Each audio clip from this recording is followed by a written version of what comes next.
Hoje o estádio recebe uma dupla que está fazendo sucesso na vela. Mesmo sendo muito jovens, elas já alcançaram importantes marcas na classe 49FX, como o título da Copa do Mundo e a liderança do ranking mundial da modalidade. Estou falando de Martine Grael e Kaena Kuntze. Sejam bem-vindas aqui no estádio. Obrigada. Obrigada, prazer é nosso. Meninas, como é que surgiu essa dupla? Foi em 2012, né? Mas essa amizade é de longa data, né? Bom, a gente já velejou antes, mas antes a gente era um pouco rival, que a gente velejava num barco que você veleja sozinho, que é o Optimist, e a gente também era de clubes diferentes, então a gente só se encontrava mesmo para correr. Isso quando criança? E aí depois a gente começou a velejar de 420, que é uma classe já de dupla, e na época a gente tinha um campeonato pela frente, que é o Mundial da Juventude, que era abaixo de 18 anos. E uma das nossas duplas podiam correr, porque elas não iam ter idade para correr. E na época a Tini me chamou para velejar, correr esse campeonato, e a gente se deu super bem e a gente acabou levando o título. E aí, quando é que surgiu essa oportunidade de vocês duas se juntarem para a classe a 49FX? Depois a gente se separou, né? Eu comecei a velejar de 470, fiz campanha olímpica com a Isabel Swan até 2012. A gente tentou ir para a Olimpíada e a Kaena, ela começou a estudar, ela foi para a faculdade. E quando a entrada dessa classe, que é uma classe nova para a Olimpíada, eu experimentei ela e eu achei super legal, assim, e eu chamei a Kaena para velejar comigo. O que diferencia essa classe? Para as pessoas entenderem, né? A diferença do barco, mas por que é uma boa para competir? A gente diria que é a nova Fórmula 1 da vela, porque é um barco muito veloz, assim.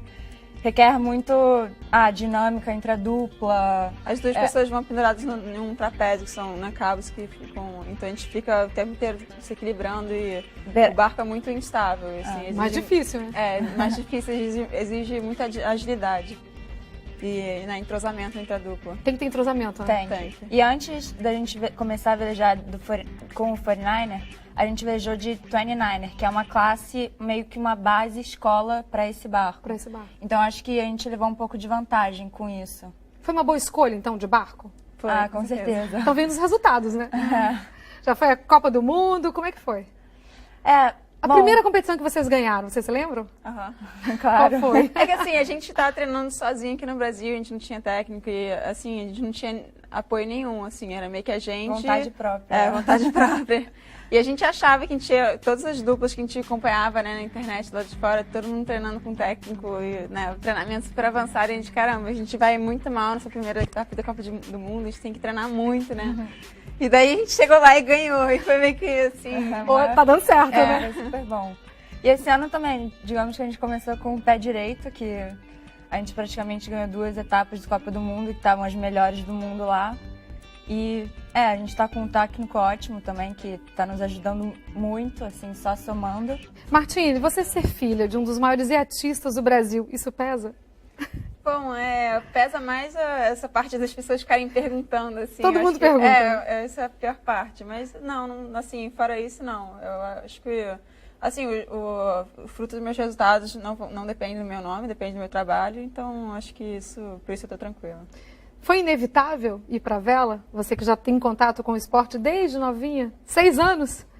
Assim, na verdade, desde que minha mãe estava grávida de mim, com 9 meses, eu já estava velejando. Uma regata de Santos para o Rio, uma regata oceânica. Mas assim, eu sempre estive envolvida com a vela de alguma maneira. Meu pai sempre me deu oportunidade, se eu quisesse jogar handball, futebol, porque eu sempre pude, mas eu gostei muito da vela. E o Torben é um pai muito crítico? Ele critica quando você veleja, quando você termina uma competição? Não, bom, se ele faz críticas é sempre assim, produtivo, assim. Ele sim opina, se eu pergunto alguma coisa pra ele, sim, mas geralmente ele fica quietinho, assim. Às vezes eu que vou lá, pô, pai, o que você acha disso? Critica mais positivamente. Sim. E você, Kaena, como é que surgiu a vela na sua vida? Meus pais também sempre foram do meio da vela. E eu, na verdade, nasci em São Paulo, morei minha infância lá. E eu velejava, assim, uma hora e outra na represa, mas, assim, nunca tive uma galera, assim, que me acompanhasse nos finais de semana, assim. E foi quando eu realmente mudei pro Rio que eu conheci uma grande amiga que também gostava de velejar, fiz a escolinha, e aí realmente não larguei mais desde então. Quando é que você percebeu que ali seria o seu esporte, que você se tornaria uma profissional da vela? Ah, não sei, porque mar, assim, é uma coisa que é muito bom estar no mar, sabe? E com os amigos em volta. Eu acho que são vários detalhes, assim, que me faz ter essa paixão pela vela. Você está falando em detalhes, assim, quais são os principais detalhes que vocês têm que ficar atentas para conseguir mais e mais bons resultados? Bom, é um somatório de fatores, né, Tine? Acho que Acho que o principal é treino. Conseguir ter um bom relacionamento da dupla, isso que é fundamental. Mas tem a questão também de maré, tudo que influencia, o vento, a época de onde a gente vai treinar, onde tem mais vento, menos vento. Entrosamento também é muito importante, com né? certeza. E agora, pensando já em 2016, como é que estão os preparativos? Tem muitas competições até lá, mas como é que está o ano de 2014, já visando 2016? Foi bem intenso até agora. A gente... Copa Brasil de Vela em janeiro e assim vai. A gente foi para a Copa Brasil de Vela, depois no dia seguinte a gente estava viajando, foi correr norte-americano e a etapa da Copa do Mundo de Miami. Aí depois a gente quicou no Brasil, literalmente, uma noite, depois viajou para treinar. E a gente ficou um mês treinando fora. E depois a gente voltou, passou uma semana e foi para a competição em Palma. E depois ficou 2 meses fora direto. Ou seja, desde o começo do ano a gente ficou 2 semanas, 2 semanas no Rio. aqui no Brasil. Falando em Copa Brasil de Vela, foi em janeiro, né? Foi um evento que muitas pessoas comentaram sobre a Baía de Guanabara. Aconteceu em Niterói, na Praia de São Francisco. Foram poucos velejadores internacionais que vieram nesse evento, apesar de terem vindo alguns. E todos eles, assim, ficaram bem, assim, chocados com a qualidade da água. Porque eles estão acostumados com água cristalina que eles têm, que a gente veleja em todo lugar do mundo, né? E a gente recebe, assim, muitas perguntas de outros velejadores perguntando como é que é, Como está a situação. se a gente precisa se vacinar para alguma coisa, assim, a gente fala, assim, que a gente nunca teve nenhuma doença, assim, só que a gente, bem ou mal, tem um pouco de imunidade. Eu vivo aqui na Baía de Guanabara desde que eu nasci. Continua poluído? Teve alguma melhora? Não teve nenhuma Pelo melhora. contrário, acho que a gente chega e cada vez está pior e é uma coisa que preocupa muito a gente, sabe? E eles também se preocupam, perguntam, mas e doença, como vai ser? E a gente também não tem muito o que dizer, né? Porque é a atual realidade, como tá.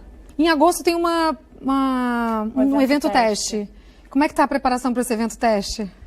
O comitê organizador dos evento jogos importante, né? que tá organizando esse evento. A gente não tem, assim, não sabe muito como vai ser, mas... Não, em relação a gente vai treinar pro evento. Agora, a infraestrutura eu já... Onde não sei vocês como vai treinam? ser. A gente sai de Niterói, mas a gente treina na Baía de Guanabara. Assim, ali entre o Escola Naval, o Pão de Açúcar. Até a ponte. Tem alguma Uma área bela que é vista. menos suja?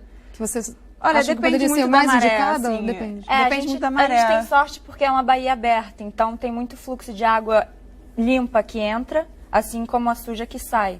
Então, vira e mexe, tem semanas que a gente pega águas muito boas, assim, até vê raramente golfinho, mas é raro.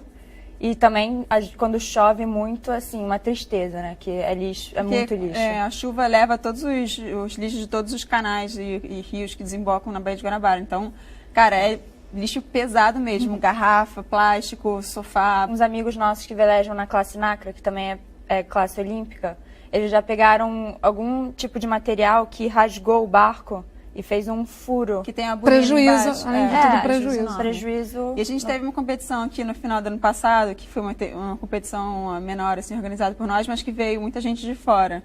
Inclusive, alguns medalhistas olímpicos vieram de Pequim, né? E eles ficaram horrorizados, porque durante a competição eles se atrapalharam todo com lixo, eles pegaram lixo, perderam várias posições. E isso é uma coisa que possivelmente vai acontecer nos jogos, se não mudar. Então, a gente se preocupa com isso também. A gente já sabe, a gente já tem um olho no vento e outro na água para ver o lixo, né? Só que eles não têm essa tática ainda. Vamos esperar que alguma coisa aconteça até 2016, né? Mesmo com isso tudo, dá para sonhar com uma medalha, meninas? Olha, a medalha vai depender muito do trabalho que a gente está fazendo agora. Então, acho que... Tá com um bom técnico? Sim, nós estamos com um técnico que a gente conseguiu ano passado, chama Javier Torres. E ele está contribuindo muito para o nosso trabalho. Ele está sendo fundamental, né? Como é que tá o treino? Quantas vezes por dia, por semana? Depende. A gente treina de normalmente 5 dias por semana, mas tem semanas que às vezes não deu vento num dia, a gente compensa e treina mais 1 ou 2 dias aqui. Então, assim, a gente vai realmente em função do vento. Você acha que o evento da Copa do Mundo vai ajudar um pouquinho as pessoas a se prepararem para um grande evento pensando em 2016? Você acha que ajuda?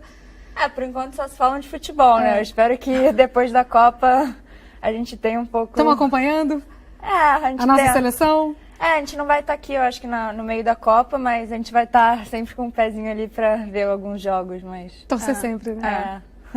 É isso aí, meninas. Muito obrigada pela presença de vocês aqui no estádio. Boa sorte. 2016 estaremos lá juntos, torcendo. Obrigada. Obrigada. É isso aí.